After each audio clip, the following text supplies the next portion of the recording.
Hey guys, Trevor here. And in this video, I'm going to show you how to check if you have a secondhand iPhone battery. It's pretty quick and easy, so let's jump right in.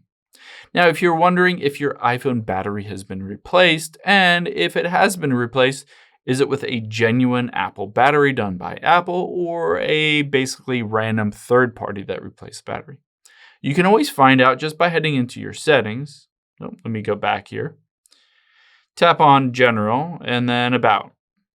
Now, what you're going to be looking for under that serial number is an indication that the battery has been changed.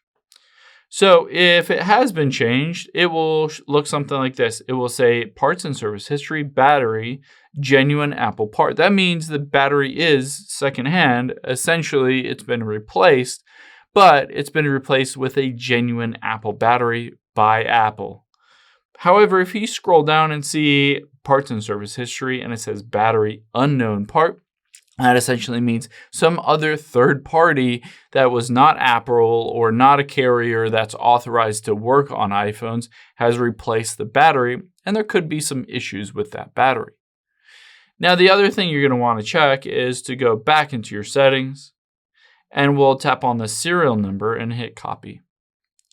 Now, let's go over and go to checkcoverage.apple.com. So again, checkcoverage.apple.com. And we're going to paste in this serial number. And then let's hit new code here. And on here, I will type in RJRL and hit submit. Now, on here, you're also going to check to see if there's any indication that anything has been changed. If there is an indication that there's a new battery or something is wrong or something was altered with your iPhone or iPhone battery, it will also be directly on here on this website. I hope this helps. If it did, hit the subscribe button down below. It really helps me out. And I'll catch you on the next one.